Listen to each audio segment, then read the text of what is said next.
Greetings, class. On this installment, we're going to answer the question, why do people take positions? We've talked a lot in previous episodes, if you will, on interest, values, and needs. We talk about this underlying most of conflict. People have interests, wants, needs. They pursue, they work towards, they advocate for, they have tensions, threats to these interests, values, and needs. But conflicts actually tend to materialize over the positions. The positions are the manifestations or the representations that people present for their interests, values, and needs. I want to feel safe, right, would be a need. But the position I would take would be the means that I want to advocate, the specific want or desire for that. When I worked in Sri Lanka in 2005 and 2006, that followed the 2004 tsunami that was in the Indian Ocean. Devastated large regions. The project I worked on was about rebuilding 3 villages that basically people had been, while I was there, it took quite a long time for the work to get going.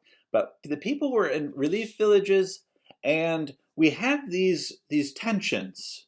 It was a multi-party negotiation, multi-party conflict, if you will. Donors give money, say we'd like to help people in need.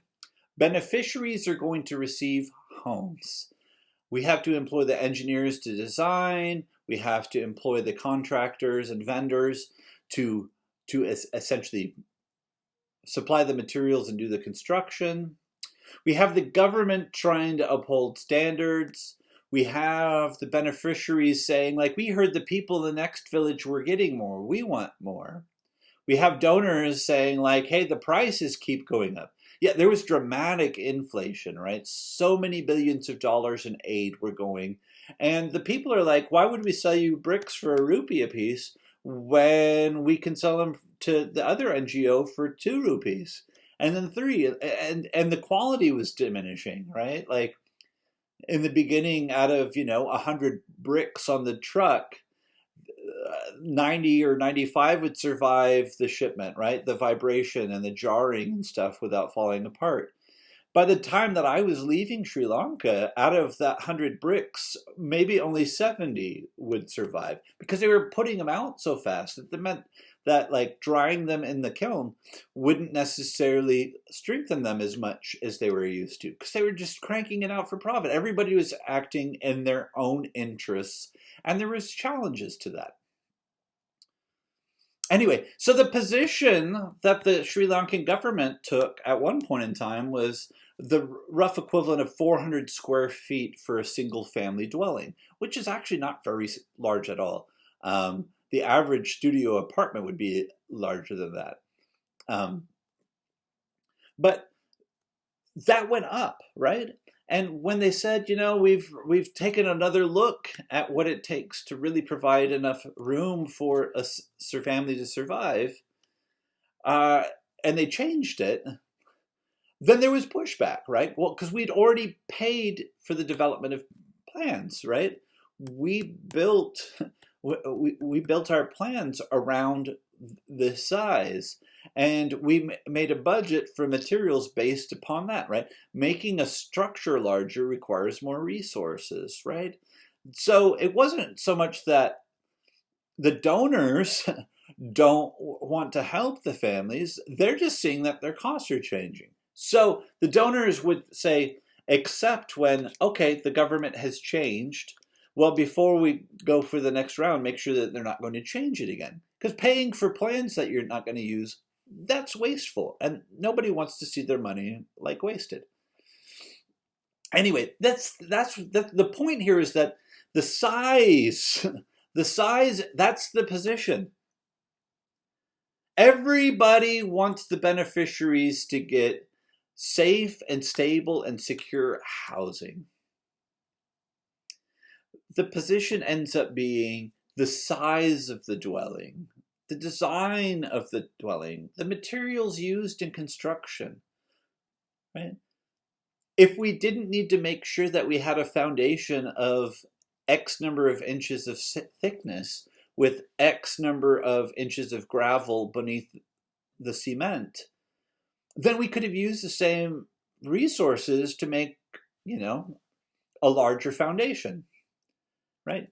You could augment things in that way. But having a safe, secure shelter requires minimum standards for a foundation, right? So that's the position. You want safety, but the position is the representation, right? So this is what people do in conflicts. People don't say, treat me with respect. I mean, they might say, treat me with respect, but they say, stop looking at me the wrong way, right? Or they say you should say, excuse me, after you bump into someone, or whatever, right? It's the positional articulation of an underlying interest, value, or need, right? We feel hungry, but we say to the people we're with, I'm in the mood for a hamburger, right? It's a specific way that you seek to meet your needs. And the reason people take positions is that we're action-oriented. We don't want to talk to people about our values. We don't want to talk to people about our needs. We don't want to debate that stuff. We want to approach it from the position of our expectation, I won't be hungry anymore after I eat a hamburger. If I say to a room full of people, I'm hungry, and I don't advance that what I desire is a hamburger, then somebody else might be like, let's have Chinese food. Which, if I like Chinese food, is fine, but if I'm not in the mood for Chinese, then I'm like, yeah, let's do something else. They're like, well, if you wanted something else, why didn't you say it, right? The tension is over the position, except for when you're the only one with the need, something like that. But we take positions because that's the action item. That's the way we desire and seek to achieve the satisfaction of our interests, values, and needs. So people do this. We take positions for strategic purposes, but we also do it because we don't always know why we want something, or we don't pause to think about why we want it, right? Wanting a hamburger is pretty straightforward, right? Like the idea of there being a relationship between hunger and, eating something. But when we get more complex emotions, and the complexity of life, the position ends up being at your work, I want a raise.